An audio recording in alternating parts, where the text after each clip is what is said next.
Hello and welcome back to part 2 of this Q&A. I'm putting this up on Friday, I think. Hopefully I've been able to edit it in time, but on Friday as a bonus video. You all asked me so many amazing questions that I knew I was not going to be able to answer in like short bite-sized answers. So we're splitting this up. So if you missed it, on Wednesday was the kind of general life-related questions. That will be the most recent video on this channel. But today are all of the writing related questions. So you asked a ton of questions related to writing and book projects and things like that. Yeah, I'm looking forward to diving into these. I don't think I did my normal introduction. I am a writer. So if you're new here, hi, I'm Andrea. Because I'm just filming this straight after the last one, it feels like I'm mid-video, but hi, I'm Andrea. I'm a writer, I'm a romance author, I'm a writing instructor at a university. I have a lot of connections to writing, so this is why we talk about writing on this channel. Diving right in, we'll talk more about my books in a little bit because that is one of the questions, but I've probably not put the questions in quite the right order. So we're just going in order of where I can see them on my computer screen. So that's also why I'm looking this way. So starting off, Renee. Could this be a more chaotic introduction? Probably, so we're just gonna roll with this. Renee on Instagram asked, when starting a new series or universe, what would your first few steps be? Great question. First step is picking a place to put all of your information for that series. So whether that's a physical notebook or a file or a section in Scrivener, like whatever you're using, there needs to be one place where you've got all of your notes. So I'm looking around. I know I've got my Independent Hearts notebook, my Royal Romance notebook, my Project Darkness notebook, my Across the Pond series notebook. So these will have everything I could need for the project. And you can see that with Across the Pond, they're tabbed ATP 1, 2, 3, 4, and 5. So I can always be able to flip back and access things from previous books, but then it also gives me a space to just, it truly is like a brain dump. And I feel like that's what really helps me. So this will have everything from tracker pages, like editing, tracking. I ended up doing all the rest of this in Scrivener, but this was starting to be the whole book on one page for book 4. That's Forever Love London. But like I do have stuff briefly, not gonna show you, briefly for Across the Pond 5 and what little I've started to do like outlining notes for book 5. So I like having one notebook to put everything related to that series and to like let it continue to grow. I think for the series, if you're starting a new series or universe, I think first deciding what kind of series it's going to be. Is it going to be I don't know what the technical term is, but like is it going to be a limited series where there's only 3 books or 4 books or 5 books, or is it going to be an indefinite series? So like my fantasy project that I'm working on, I have a specific number of books that I know it's going to be a contained limited series. It's only going to be a certain number of books and then it will be done. So the whole story of the series will resolve itself within that number of books. Whereas Across the Pond and Independent Hearts, those are just indefinite series. I can keep extending those series for as long as I want. They have no fixed end point in sight. I could end Independent Hearts after book 5. That's how far it's mapped out so far, but I do have ideas for books 6, 7, and 8. I might take a break for a year or 2 or perhaps more before I start book 6, but I might just go straight through. So we'll have to see.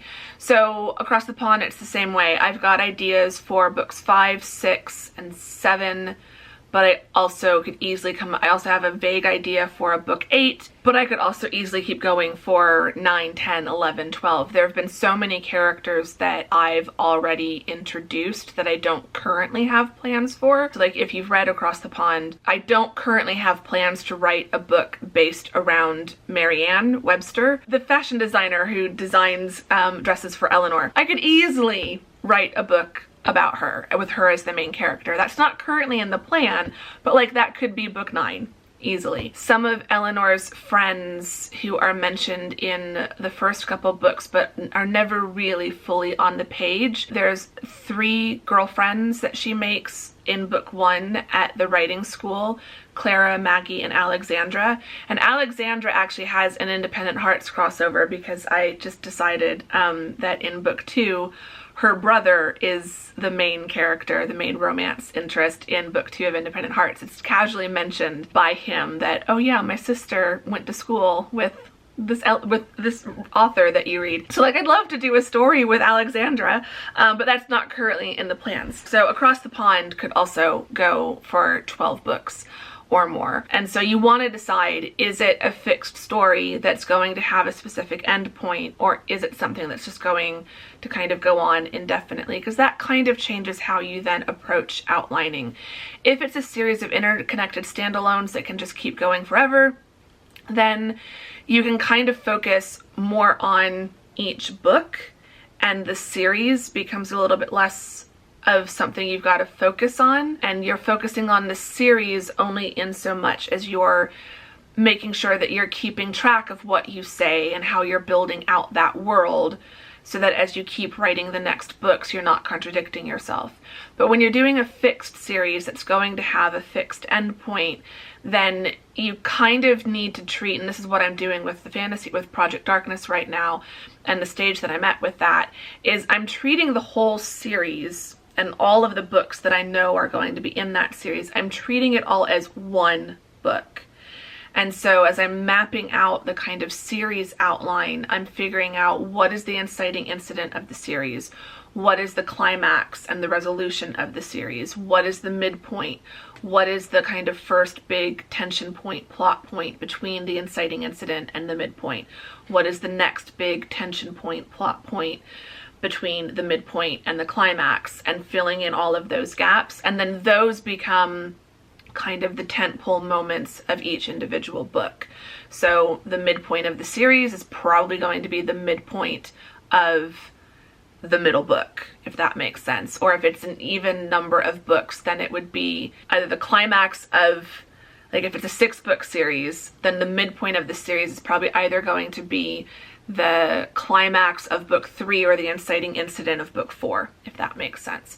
So by figuring out your tentpoles for the whole series and then kind of dropping those down into the individual books, that then starts giving you some structure, not just for the series, but for each individual book. So I think it's, when you're doing a series, it's at first, in the beginning, not treating it so much as a whole series, but treating it the same way you would an individual book, and figuring out what are all the main like tentpole moments, what are the main structural moments of that series. Or if it's a series of interconnected standalones, then building out that world that all of these standalone novels are going to be in. So for Independent Hearts, for me, that's been really establishing, and each book then continuing to build on the town of Olsenburg, the surrounding areas, all the different businesses and areas that make up that town, all of the supporting characters, making sure that I'm every now and then introducing some new characters. So we started off with 5 women in the beginning, but as you're reading books 4 and 5, you will notice in the next 2 books to come out, you will notice some new characters getting introduced, and that's me essentially setting up books 6, 7, and 8. And then as books 6, 7, and 8 go on, I'll probably continue introducing the occasional new character, just so that we then have books 9, 10, and 11, so on and so forth. I think the biggest thing is to just not get too overwhelmed, and not convince yourself that it's so drastically different from how you would approach an individual book, because whether it's a limited series or an indefinite series, it's still a lot of the same process as working on one book. You're just doing it on a bigger scale. Great start. I think I've been going for 10 minutes almost just on that one question. Lisa from the channel Christian Career Joy says, not sure about a question, but she is curious about how to find alpha/beta readers for her first book. So sometimes I've shared the beginning of previous works and friends don't get my vibe or want to change my vision for my essay. This time I'm writing a nonfiction book and no one is going to see it until I'm done. good idea. Letting people see your work mid-progress, it is risky. It'd have to be the right person, and I don't even know that I would be comfortable doing that. How to find alpha and beta readers. This is why networking as an author is really important, and this is also why having an author platform is really important. Starting to build an audience of people who are your ideal reader for your book. There are ways that you can pay to find alpha and beta readers. You can hire them, and you can hire them fairly affordably on places like Fiverr and Upwork and things like that. And I think doing your research and making sure you're paying for the right person, you wouldn't want to just hire anyone. You'd want to know that they have awareness of what you're writing and knowledge about what you're writing and would be a good reviewer. The difficulty with alpha and beta readers is you do want to be finding the right people.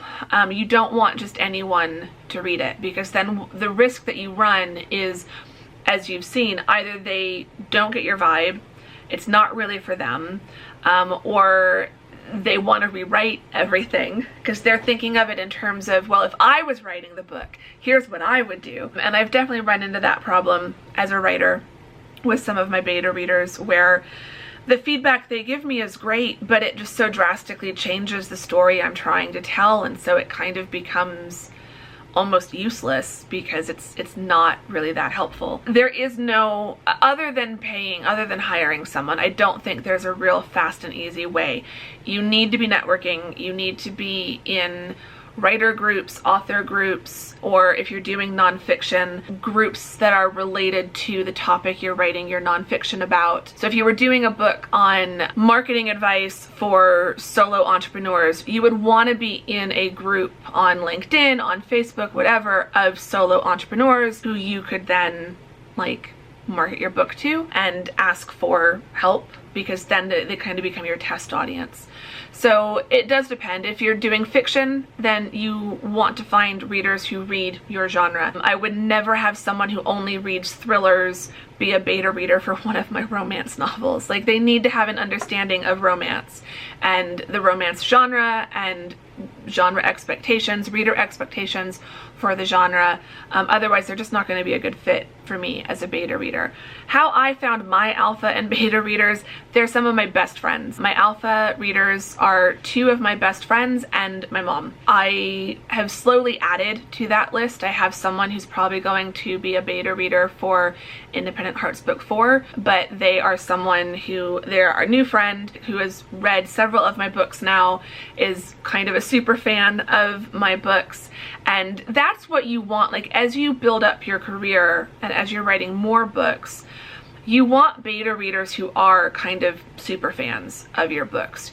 I look for people, and how I choose my beta readers now is they need to have read at least one of my series, if not both of them, or at least the series they're going to beta read for. They need to have read at least one book in that series and like that series, because I need them to be able to tell me, is this new book living up to the expectations you have based on reading the other books? Do the characters make sense? Does the plot make sense? Does anything feel drastically different or just not what you would expect from this series?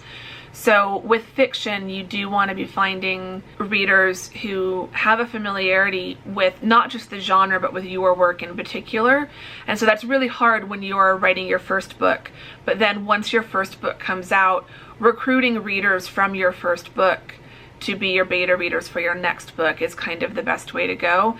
And so, Lisa, for you, for your nonfiction, I would say if there are people who have read any of your work that you have published, essays or whatever, or people in your field who are knowledgeable about the subject that you're writing about, that you can ask, that's where I would start. And then if they don't have experience with being a beta reader, then I would say what you want to do is help guide them. So I create either a Google form, or I just have a note or something that I attach with the document, with the draft, telling them these are the specific things I want you to be kind of keeping in mind as you're reading. These are the things I feel like I need help on or that I need feedback on, and giving them permission to give you constructive feedback, giving them permission to be critical. There's a certain amount of teaching with like teaching your beta readers what you want and what you need. If you just say, read my book and tell me what you think, you're gonna get a lot of, I liked it,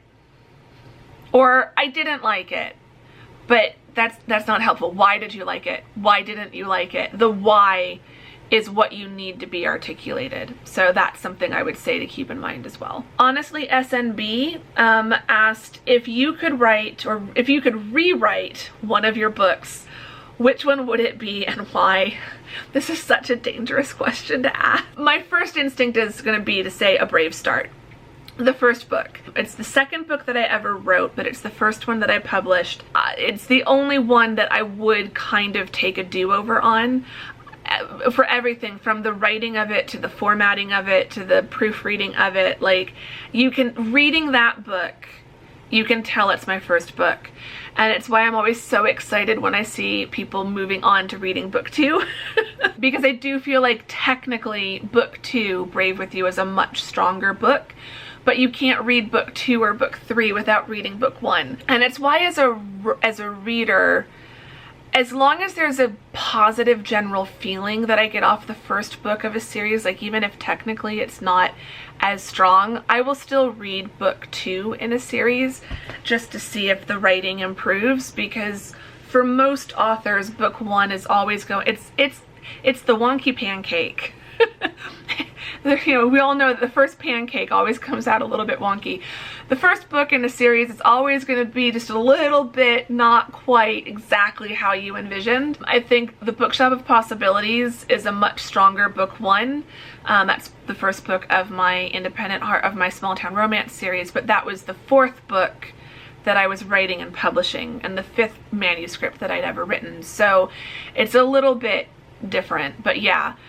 I won't go back and rewrite A Brave Start. It is what it is. I think the most I will do at some point in the future for like a future second edition is another copy edit and maybe fix some of the minor POV issues. I don't know that I would say I head hop in book 1, but the POV does switch a couple times, and for the most part my series are just the POV of the main character. So there's some little technical things that I might at some point in the second edition go back and fix, but I'm not like gonna rewrite the whole story. But even then, like, I feel like I could write a different story. I don't know if it would be better, but I could write a different story. I could make Eleanor's background different, but I don't know if I really would need to. So I don't know, like, that would be the one I would pick, but at the same time, I also feel like once a book is written, you have to leave it. Like, to just go back and rewrite it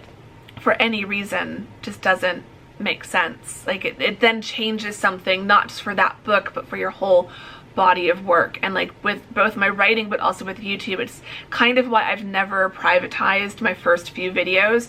They are so awkward and they are such a mess.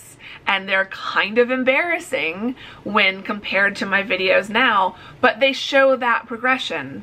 And so I could go back and make A Brave Start a much more technically sophisticated book. I don't want to say perfect, because nothing is ever perfect, but I could go back and like correct a lot of mistakes and make it a more technically solid book.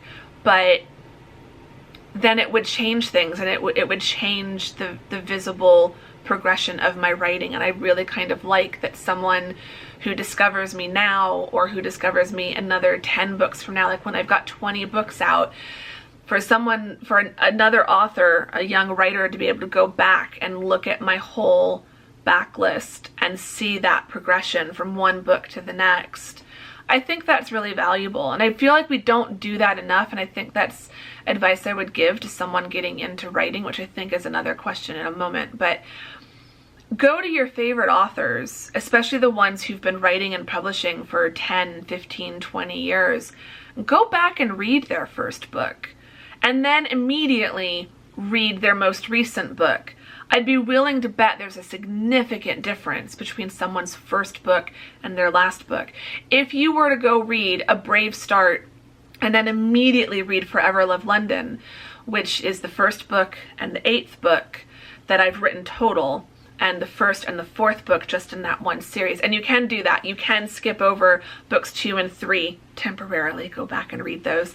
But you could do that. You could just go read A Brave Start and then immediately read Forever Love London and then circle back to finish Eleanor's story. There's a significant difference. And I did recently do that myself. I read book 1 and then I went straight to book 4. I can tell the difference. And I think the readers can as well. So yeah, I think there's always going to be that knee-jerk reaction to rewrite your first book because it is the wonky pancake. And you just know you would do a much different job doing it now, but that would ruin something, I think. Amber had a writing related question, or not so much a question, but a suggestion. She said, I had the most exciting thought. Someday you should totally host a writing/reading retreat in Sedona. OMG, I would sign up so fast. OMG, Amber, I would love to do that. I would love to do just writing retreats in general. I'd love to do one somewhere here in Arizona, like either Sedona or maybe a cabin in Flagstaff or something like that. Like finding somewhere where we could rent out like a little cluster of cabins. I think that would be really fun. I'd love to do one, I could do a few in Europe, like rent out a chateau in France. I was kind of talking about this in the last video, or a manor house or something in England. Or again, like maybe a chain of connected cottages or something in the Scottish Highlands. Like we could just do writing retreats all around the world. I do think this is something I will do one day if YouTube and writing and these things continue to grow. They are very tricky to do. There's a lot of responsibility you're taking on. I don't think I could manage it while I'm still working full time, but like if YouTube and writing ever became my full-time job, I do think putting together an annual writing retreat is something I would absolutely want to do because I just love that idea. I love the idea of just planning a retreat for me and then being able to say, hey, come along, anyone who wants to join. So yeah, OMG, I would love to do it too. So maybe one day that'll happen. Carmela Ann asked a couple questions. When you first decided to publish a book, did you deal with fear and self-doubt? How did you quiet those feelings and just go for it? Oh yes, there was so much fear and self-doubt. I have that with every single book. It's not just the first one. With the first one, it's that feeling of, what if no one buys it? And then it's that feeling of, well, then no one buys it and I don't bother writing a second one and we just let this all fade away and it'll still be kind of memorialized in YouTube videos that at one point I was doing this thing, but like I'll move on to something else. And the attention span on the internet is relatively short. Like things live forever on the internet, but we only focus on them for a short amount of time. So I think in the beginning it was easy to kind of ignore it and just feel the fear and do it anyway. I definitely over the course of my lifetime have had plenty of moments where there have been things where I've been really afraid and I didn't want to do it. And some of those things I made myself continue to try and ended up being really glad I did. Others of them I let the fear get to me and I ended up not doing the thing. As a teenager, I really wanted to be an actor. And I was just starting to get into that. And the first acting class I ever took, I almost quit after the first night.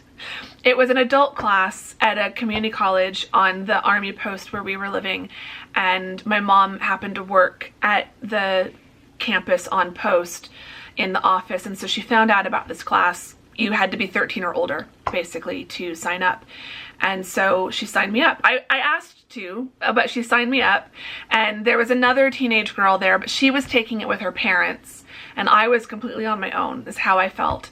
And so I went in and everyone in there was like at least twice my age, if not older. Like there were some young soldiers in their 20s, and then there were some women who were probably other army wives like my mom. So there was a mix, but almost all of them were much older. And the teacher had a very big personality and she was kind of intimidating. And so I just remember walking out to the car to meet my mom afterwards and just like, I can't go back. I can't do this again. I can't do it.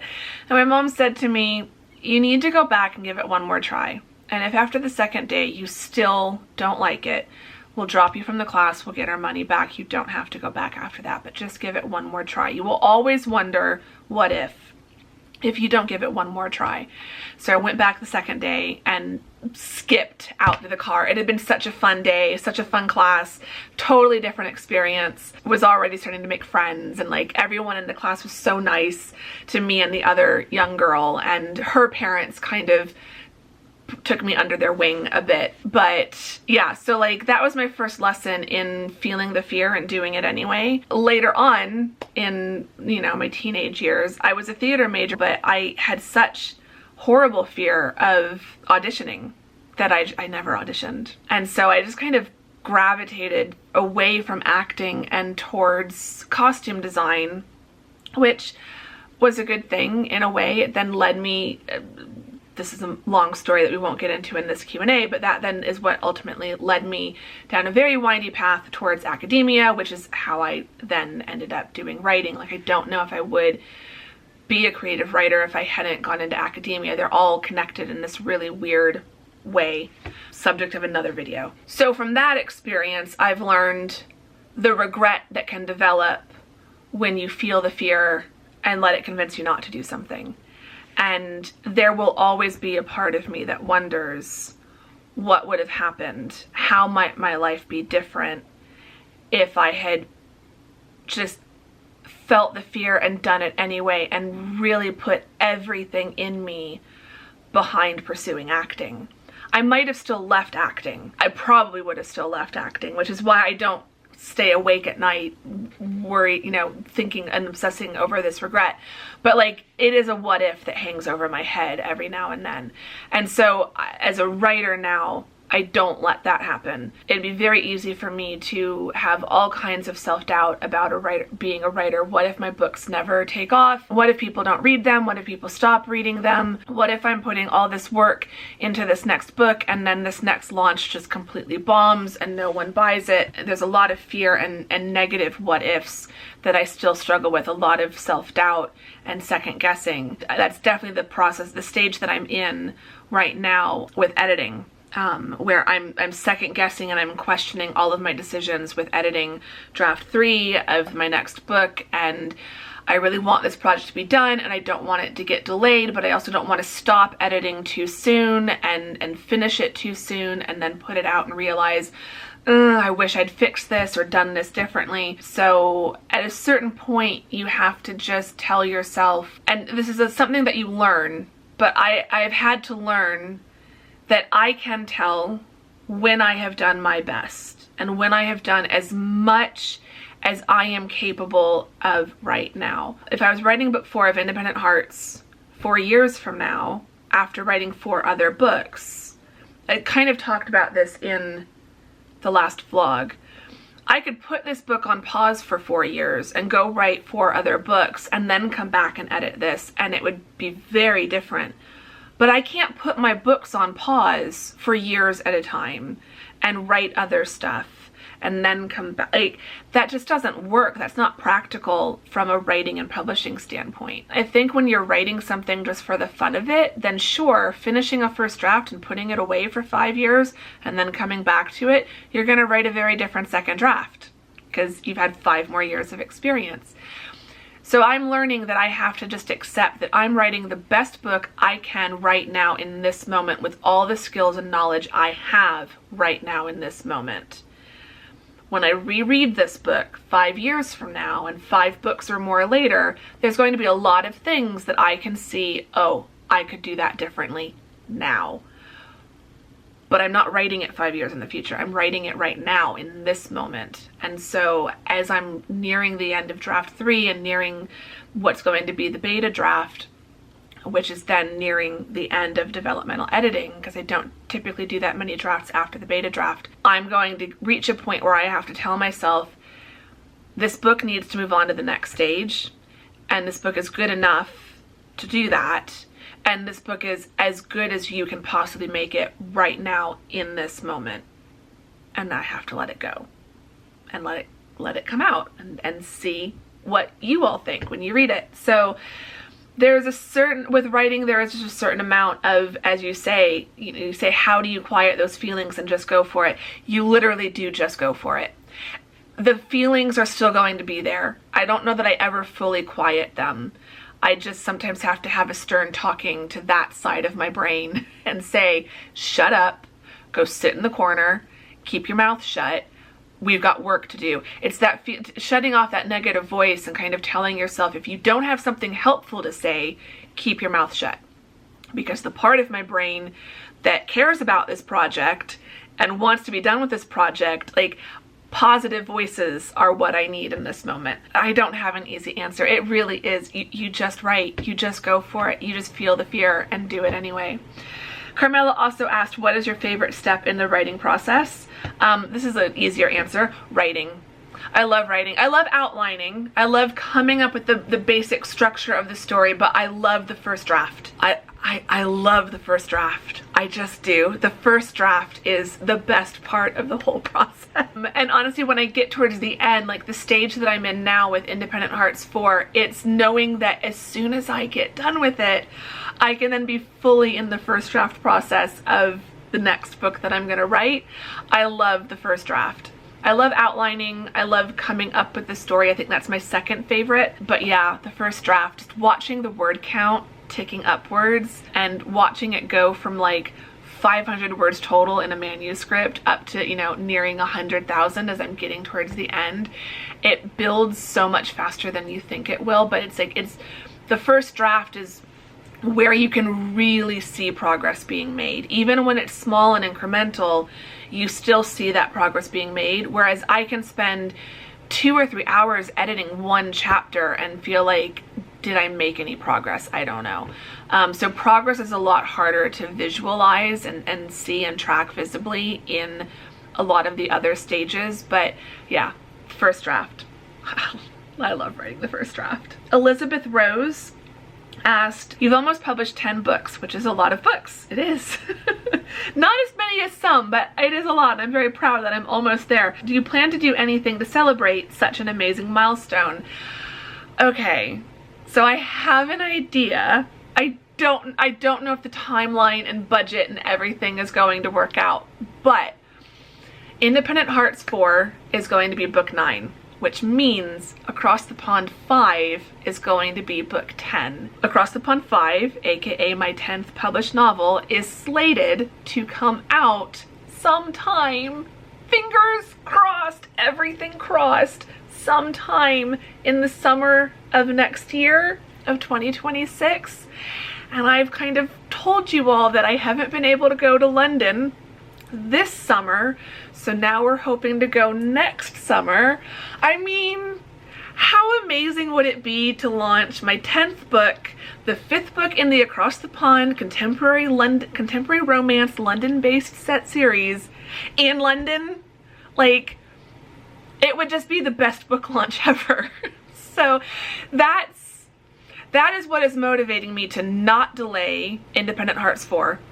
To get Independent Hearts 4 done and out by this summer, by August at the latest, so that I can have a first draft of Across the Pond 5 done by the end of this year, and hopefully have most of the developmental editing done by the spring, and then hopefully have it be ready to launch by like May. May would be the earliest that I could go to England next summer. If the book can at least be ready by May, if I end up not being able to travel until July, then I'll just hold the book and launch it in July. But if I am able to travel in May, I would want the book to be ready, because I just think it has been a dream to launch one of the Across the Pond books while I'm on vacation in London, and that could actually happen next summer. It might not. It might not. Everything might go off the rails, and there's a million things that could derail that plan, but that's what I'm hoping. Maura Brennan asked, I'm wondering for the Q&A if you could just do a quick breakdown of your books, maybe a little about their content, but I'm also always especially interested to hear details about people's processes and anything in particular you'd like to share about being a writer. So I feel like we're talking about a lot of that in some of the last part of that in some of these other questions, but a breakdown of my books, absolutely. And Maura says that I'm new, came recently because of Kaylin shouting you out in one of her vlogs. Thank you. I'm thrilled that Kaylin mentioned me. Kaylin's become such a lovely friend, and I adore her content, and so I know that I've recommended her vlogs to a lot of my viewers, and I've featured her vlogs in my vlogs, so it's very kind of her to mention me in her vlogs. And if any of you are like Maura and have come over from Kaylin's channel, hi, welcome. I think you'll find some similarities and some overlaps in our interests, and I'm glad to have you all here. So, a breakdown of my books for anyone who is new here. I have 8 books out so far. 4 books in my Across the Pond series, which is a contemporary romance series set in London. 3 books, almost 4, in my Independent Heart series, which is a small town cozy romance series. And then I have 1 standalone novel called More Than Fate that I co-wrote with my best friend, and that is a dual POV, dual generation. It's about a 20-year-old and a 40-year-old and the ways their lives intersect in very fateful ways. And then with the Across the Pond series, the first 3 books kind of form a trilogy. So A Brave Start, Brave with You, and Brave Together are all about Eleanor and her experience and journey, life and love in London. And then book 4 is where it kind of spins off, and I'm now starting to write the love stories of some of Eleanor's friends. So book 4 is about Celeste. The Independent Heart series, as I said, is a small town cozy romance series, and that series is made up of interconnected standalones, so you can jump into that series at any point. You can start at book 3 and work your way back. When book 4 comes out later this summer, you can start there and then pick from the other 3, or you can read them all in order.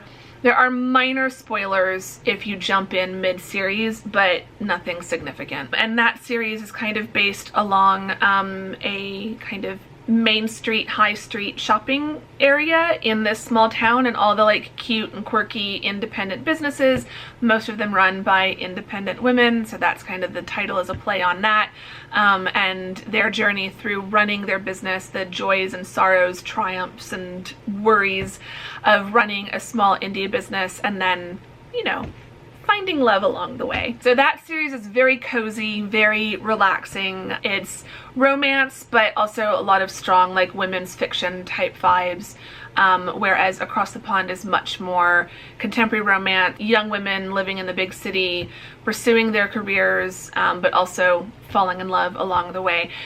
Pursuing careers and ambitious women, not necessarily the like stereotype of the boss babe. I have issues with that, but women who are pursuing their own goals, their own dreams is really important, and is kind of a key theme in my writing. And the romance element is always like a secondary plot, so my books all tend to have one plot that is focused on the main character's career goals and personal ambitions, and then one plot that is kind of the romance plot and her romantic relationship. And the romance plot is always kind of in like the happily ever after at the end. So they are romances, so there is going to be a happily ever after at the end. That is always the cherry on top. After she's already like climbed this huge mountain, accomplished this big thing in her personal life and her professional life, she then also gets the guy at the end. So that's kind of how I like to approach romance. I can read romance books where the romance is the main point of the book, but I do prefer books where the main female character is like going through a journey on her own, and in conquering that journey and like accomplishing that journey, she also then opens herself up to be able to fall in love. So the romance plot is always secondary and in support of the other main like personal professional plot. So yeah, that's a little bit about my books. They're all linked down below in the description box, and would love if anyone wanted to check them out. Jamie B asks, what does your own writing routine look like, and how does it change when school is in session? What advice do you have for new writers when building their writing and editing practice? Well, Jamie, I feel like that's the topic of a whole video on its own, so I will probably expand on that in a future vlog, but the quick answer, as quick as I can make it, my writing routine definitely varies throughout the year. I feel like the spring, the summer, and the fall and the winter, like spring semester, summer break, fall semester, and winter break. It's all a bit different. So the 4 months of each semester, very different from the 3 months when I'm on summer and not teaching full-time. The 1 month I get at winter, that writing routine looks very different. I tend to not do as much book work during winter break. I kind of take that as my main vacation time of the year. I need that month to recover from teaching before diving into the spring semester. So I'm also preparing for Christmas and I'm doing Vlogmas. I vlog every day in December here on this channel. So that doesn't leave a whole lot of time for making a ton of significant progress on my writing, and I've just learned that. And I just accept that if I feel like working on my projects during December, I will, but if I don't, I'm willing to take a full month off, basically. So my writing routine and my work routine does change drastically depending on if it's, even the fall and spring and fall semesters look different because my teaching load is the same. I'm always teaching 5 classes, but what classes I'm teaching, what days I'm teaching, whether I'm teaching, how many I'm teaching in person versus online, if I'm teaching 2 classes 2 days a week or 3 classes in person 1 day a week, how many days I'm going to campus, when my office hour, like there's a million things that can change it. So even from one semester to the next, like I could film a different writing routine video every semester for like 5 years and you would get 10 different writing routines because every semester it's different. I am going to try to start filming writing routine videos like spring semester, summer break, fall semester, next spring, next summer, just like keep doing them seasonally so that we can start building up a bank of what that looks like and how those change. During the main thing, during the semester, I do a lot more book work on the weekends because I can't just take the weekends completely off. Whereas in the summer, when I'm not teaching full-time, I do take the weekends off. So like right now, I'm actively editing my next book. I'm working on that Monday through Friday. Saturday and Sunday, I'm really not editing, and I'm not mad at myself for that. Like I treat it during the summer as if I am a full-time writer. Therefore, if I was a full-time writer, I wouldn't be writing 7 days a week. I would be working on my projects Monday through Friday and giving myself the weekend off as if it was a normal job. That's the main way that it changes. During the semester, when writing is a part-time job, I have to make more use of the weekends, and I do smaller sessions 6 or 7 days a week, whereas during the summer I will do longer, more dedicated sessions Monday through Friday and take the weekends off. As for advice for new writers when building their writing and editing practice, figure out a block of time that you can easily block out for yourself, whether that's 15 minutes a day, 5 days a week, 1 or 2 hours a day, 1 day a week, figuring out whether you work best with shorter bursts of time or fewer but longer stretches of time, but pick an allotment of time that you can commit to and then commit to that. If you say, I'm going to write 15 minutes every morning while I have my morning coffee before I get started on my day, then put that in stone. If you have the occasional day where you can't meet that, that's fine. But what you don't want to do is tell yourself, oh, well, I can only do 15 minutes today, so I'm just not going to bother. If you're committing to 15 minutes a day, commit to 15 minutes a day. If every day in short bursts doesn't work for your brain, but you know that you can carve out 1 hour a day on Saturday or Sunday, then do that, but then stick to that.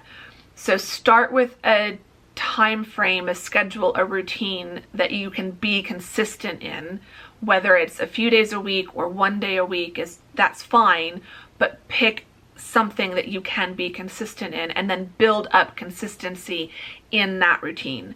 So build up consistency in 1 hour a day every Saturday. And that is your commitment to yourself and to your project.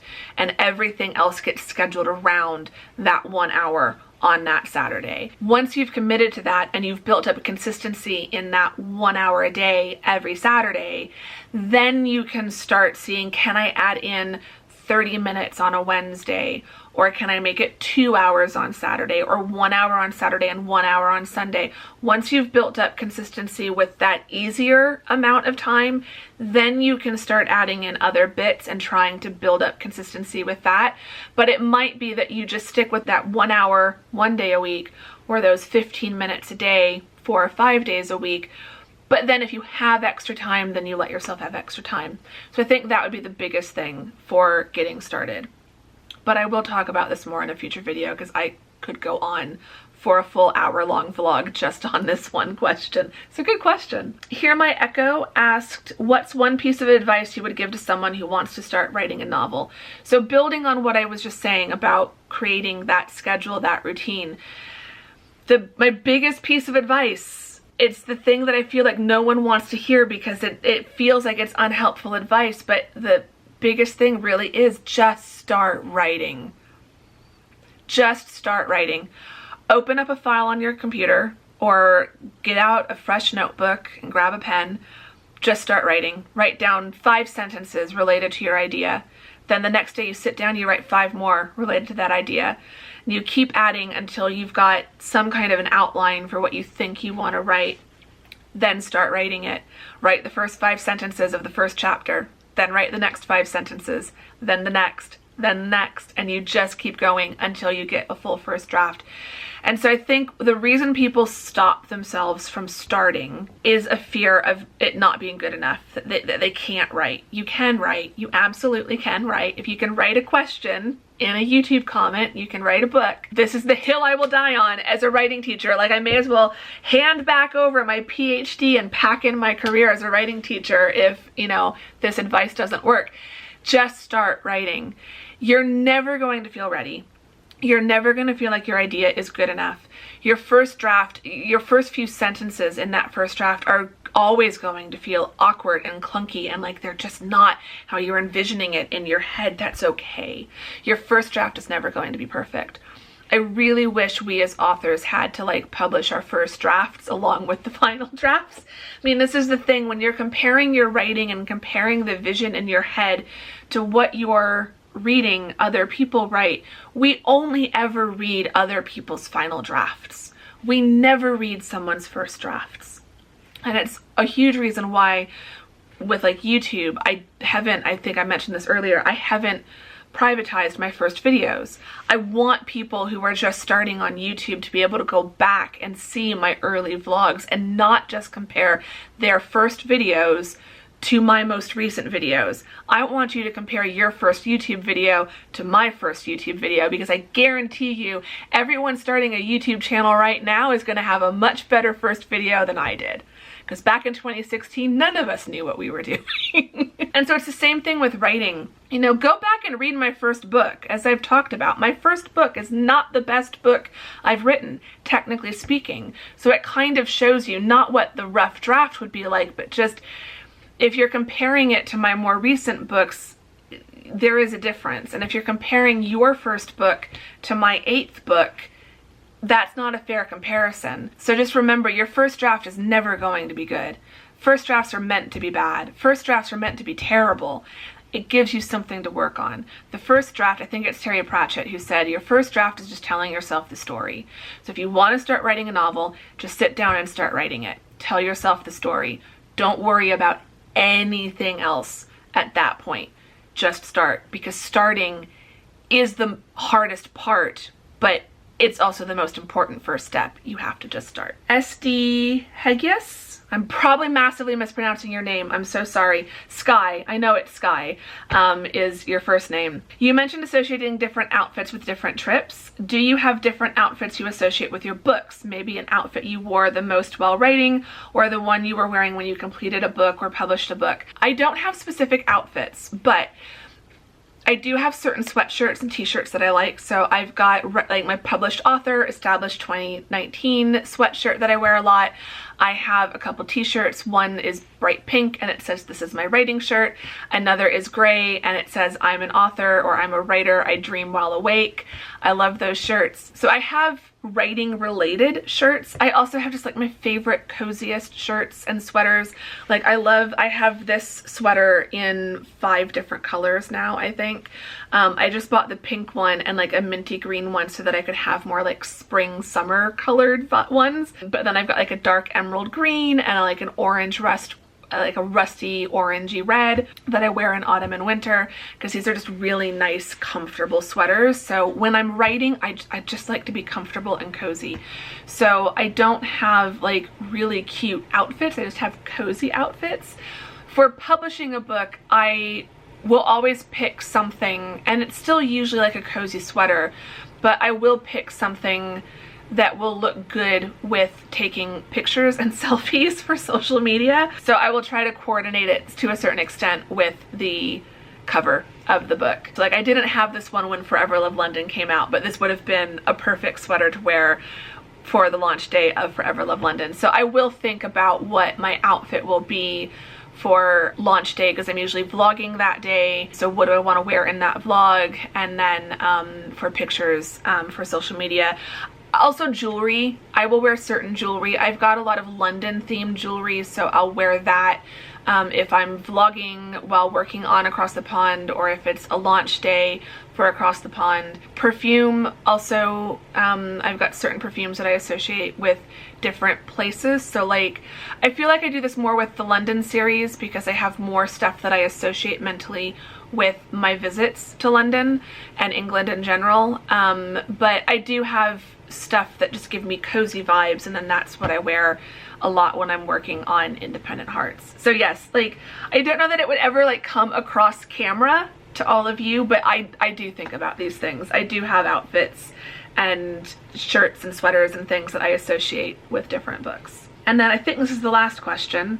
Avi asked, Eleanor's movie star crush from A Brave Start was inspired by your own celebrity crush. I don't think I've ever told you the specific name, and I don't think I ever will. If I did, I don't think I ever have.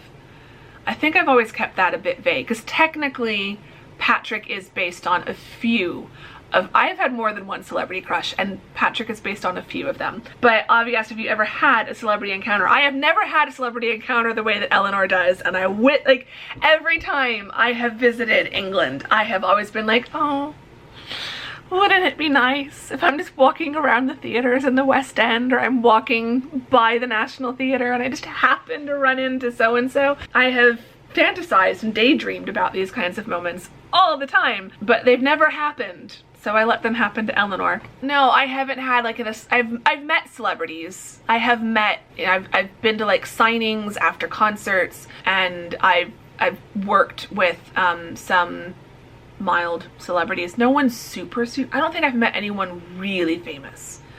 My dad has. My dad met Patrick Stewart once, and I'm very jealous. But yeah, I don't think I've met anyone super famous. I did work on an independent film once, and there were some TV actors who were very popular at the time and in a popular TV series at the time. And so a lot of the other cast and crew were like, oh my gosh, it's them. I'm like, I've never watched their show. So I've worked with celebrities, but I've not met anyone like super famous. Like, I'm really racking my brain to see if there's a good story I've got, and I don't really. I've been close. I think the closest I've come to like a celebrity encounter, Richard Armitage walked right by me once.